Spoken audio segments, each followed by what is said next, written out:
Many kids see summer as a break from hitting the books, but our next guest says it is very important to keep them reading all summer long. Carole Barrowman is an English professor, mom, grandma, author, and book reviewer for the Milwaukee Journal-Sentinel, and she's got some great ways to spark your child's passion for reading. What do you think about this swearing fine, though? I would be broke. I think we all would, actually. I know. Well, you know, in our house, we always had a rule that writers and rock stars could use the F word, because my son one time was looking at what I was writing, and I had written the F word in one of my books, and so that was our rule. Okay. And maybe it worked, it didn't. I was the one that had the potty mouth in our house. You still do. I know. Katie, our producer, just said that the town, Brighton, has 7,500 people, so it's a smaller town. Smaller town. That's still a big town, yeah. You know, in town of 600. I just think they obviously don't have a lot of other things to worry about. Well, yeah, we were talking about that too, about maybe they just don't have a lot of speedy driver's certificates. Yeah, I mean, or they other need to get issues. money somewhere. Yeah, if our only problem in Milwaukee was the F-bomb, we'd be all right. It's true. Well, another problem for people is not reading enough during the summer. Kids want to take off. They want to have that brain drain that we hear so much about. It's true, right? So it's true. If you, especially younger kids, you can lose a whole grade level of reading. So I came up with 5. In 3 months. In 3 months. I mean, it's amazing, isn't it? There you are speaking to some kids. You really care about this. I do care about this. I was speaking last week to over 900 5th, 6th, and 7th graders. It was awesome. I had so much fun. I bet they love you. It was a young authors conference. I was telling this little boy how to get back at his big sister. Because, of course, I'm a big sister, and I was incredibly bossy of my little brothers. Of course, it's your job. It's part of the job. So I was giving him some tips on how to survive a big sister. But anyway, I have 5 tips for what families and parents should do this summer to make sure their kids don't lose that comprehension and their literacy levels. And the first one is sign your children up for a reading program. Whether it's at the local library or whether it's in your your school, there are many of them. And if you happen to be in an area where there isn't one, make up your own.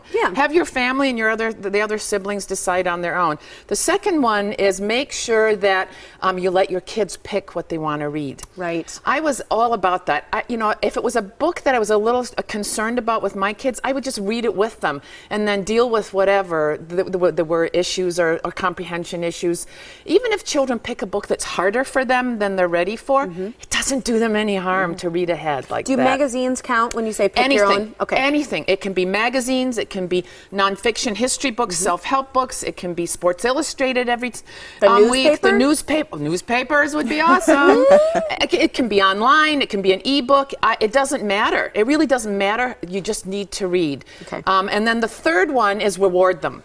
Stickers. My big thing was finding a chore that my kids really hated, that even though that I probably wasn't really going to make them do, and then I take that off the list.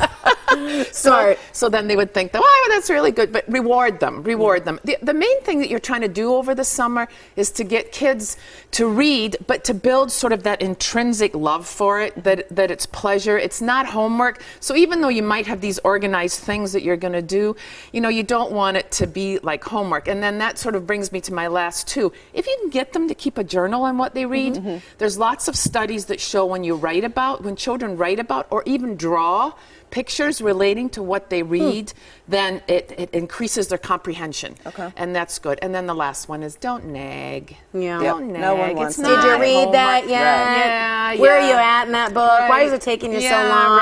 Right. You know, oh, you haven't read all day. You know, just figure out a way to try to make it fun. And it's not even that much time. I think it's 20 minutes a day. I read would be the best for younger children, so maybe up to 3rd grade. Older kids, I say if you can get them a half hour, that's awesome. I have to ask you a quick question. So what about kids, and I saw this happen, and this is why I want to know, with kids who are kind of in that, 8 to 14 range, when they're in public, whether they're visiting grandparents or they're out at a restaurant and their nose is in a book, I actually found it kind of rude when that happened in our family because they weren't engaging face-to-face conversation with people, but yet they're reading, so you don't want to discourage it, and it's not necessarily a negative thing, but they're not engaging. Yeah, but reading isn't an excuse for being impolite. Okay, thank you. Yeah. I'm really glad you said that because I think that's a good point for people. Reading isn't an excuse for being impolite. I mean, and in a way, and those kids that are doing that might be deliberately trying to make a statement about themselves as readers. So in a way, you might want to reward that, but take the book away. Okay. If Grandma's visiting, if I'm visiting,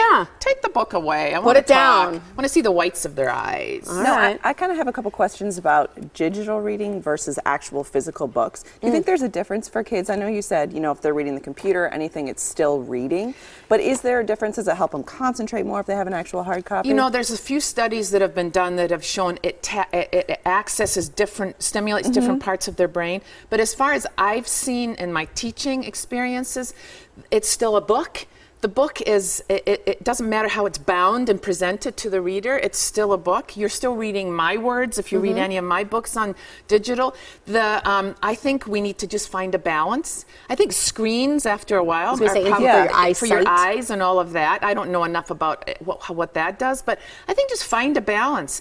And let's face it, it's the future. Our kids are going to be on more screens than we ever were. And we're just going to have to wait and see. But right now, I don't think it affects their literacy at all. Who knows what people's eyes will look like in 100 years, right? After all these screens. Well, you and I aren't going to know. Oh, no, we will not know. But it'll be interesting, right? That's right. I wish I could see ahead. That's okay, let's break down some of these books. These are for grades 2 through 5. We don't have a lot of time. That's all right. So I want to go through them quickly. And these ones are always posted on the website if we go too fast. I thought I'd start with younger kids this time and in another segment do older kids. Okay. So the first one is The Last Wild.